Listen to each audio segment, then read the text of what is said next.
ప్రభునందు నాకు అత్యంత ప్రియమైనటువంటి వారులారా, మన ప్రభువును రక్షకుడైనటువంటి యేసుక్రీస్తు వారి యొక్క శుభనామములో మీ అందరికీ నా హృదయపూర్వకమైన శుభములు, వందనములు తెలియజేస్తున్నాను.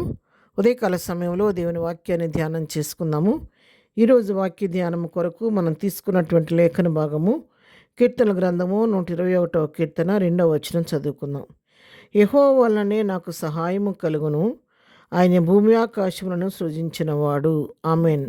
దేవుని నామమునకు మహిమ కలుగును గాక. ఇక్కడ కీర్తనకారుడు చెప్తున్నాడు, నాకు సహాయము కావాలంటే ఎక్కడి నుంచి వస్తుందంటే కేవలం యెహోవా వలన మాత్రమే నాకు సహాయం కలుగుద్ది అని తెలియజేస్తున్నాడు. ఎందుకు ఆయన వలన మాత్రమే కలుగుద్ది అంటే ఆయన భూమి ఆకాశములను సృజించినవాడు. భూమిని, ఆకాశరందులను సర్వమును ఆయన సృజించాడు కాబట్టి, ఆయన సృష్టికర్త కాబట్టి, సర్వసృష్టి ఆయన మాటకు లోబడుతుంది కాబట్టి, ఆయన మాట చొప్పున ఒక మాట సెలవిస్తే నా జీవితంలో నాకు సహాయం కలుగుద్దని దృఢమైన విశ్వాసంతో కీర్తనాకారుడు ఇక్కడ తెలియచేస్తూ ఉన్నాడు.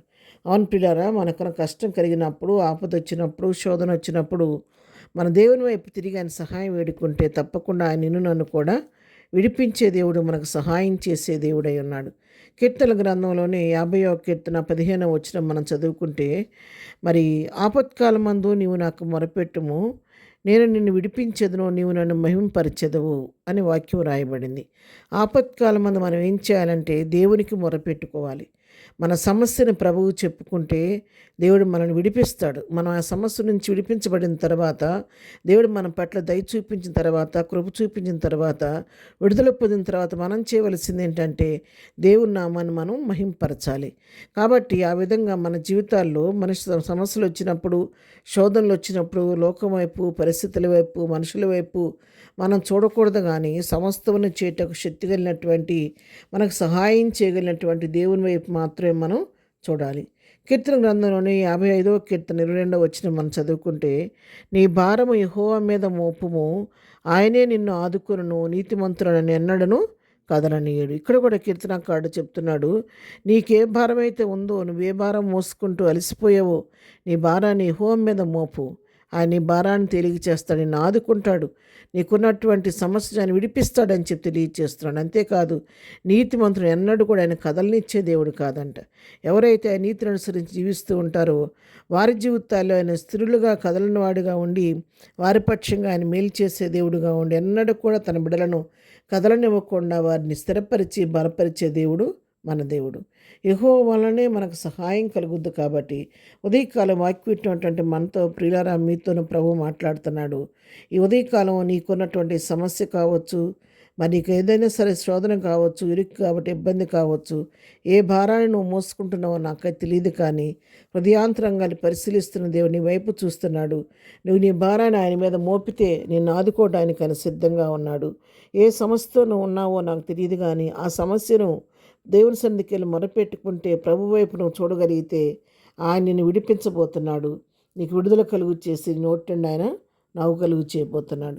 కాబట్టి ఎవరు ఏ పరిస్థితుల్లో ఉన్నప్పటికీ కూడా నీ పరిస్థితికి ఆయన చాలిన దేవుడు, భూమిని ఆకాశాన్ని సృష్టించిన దేవుడు, సర్వసృష్టి దేవుని మాటకు లోబడుతుంది. కాబట్టి నువ్వు ప్రభు దగ్గరికి వెళ్ళి ఆయన మీద నీ భారం మోపి నీ సమస్యను ప్రభుతో చెప్పుకుంటే, ఆయన సన్నిధిలో మొరపెట్టుకుంటే ఆయన తప్పకుండా ప్రార్థన ఆలకించే దేవుడు, ప్రార్థన ప్రత్యుత్తరం ఇచ్చే దేవుడు. కాబట్టి నీ పక్షంగా తన కార్యం నెరవేర్చి నీ నోటి నుండి ఆయన నవ్వు కలుగు చేసే దేవుడు ఉన్నాడు. కాబట్టి ఉదయకాల సమయంలో మనం కూడా సహాయం చేయగలిగిన యెహోవా మన వైపు మనం చూస్తూ, మన ప్రతి సమస్యను, భారాన్ని ప్రభువుకు అప్పగించి, ప్రభు దగ్గర నుంచి విడుదల పొందుకొని, జయం పొందుకొని ముందుకు సాగిపోదాం. ప్రార్థన. ప్రేమగన్న తండ్రి, పరిశుద్ధుడా, నీకు వందనాలు. మాకు ఇచ్చినటువంటి శ్రేష్టమైన వర్తమానాన్ని బట్టి నీకు వందనాలు తండ్రి. విన్న వాక్యాన్ని మన హృదయంలో భద్రపరుచుకొని వాక్య ప్రకారం జీవించే కృప దయచేయండి. మనుషుల దగ్గరికి వెళ్తే మమ్మల్ని పరిహాసం చేస్తారు, కానీ ఒక్కోసారి అన్న మాట నెరవేర్చలేకపోతారు. కానీ సమస్తం చేయటకు శక్తి కలిగిన దేవుడు, నమ్మదగిన దేవుడు వేరే నీ వైపు తిరిగి మా సమస్యలను నీకు చెప్పుకొని నీ దగ్గర నుంచి జయం పొందుకునే కృప మాకు అందరికీ దయచేయండి. ఉదయకాలం ఎవరు ఏ సమస్యతో ఉన్నా, ఏ భారంతో ఉన్నా వారి భారాన్ని తెలిగి చేయండి, వారి సమస్యను విడిపించండి. దినం బర్త్డే, మ్యారేజ్ చేసుకోవడం బిడ్డలను దీవించండి, ఆశీర్వదించండి. వారి అవసరక్కరు మీ నామలో తీర్చి దినం మేము చేయి పనిపాట్లు రాకపోకల్లో కూడా నీ కృప తోడు గురించి దినదీవులతో నింపి నడిపించమని యేసు నామములో ప్రార్థించడి పొందుకొని ఉన్నాము తండ్రి. ఆమెన్. ప్రభు కృప సదాకాలము మనందరికీ తోడయుండి నడిపించునుగాక. ఆమెన్.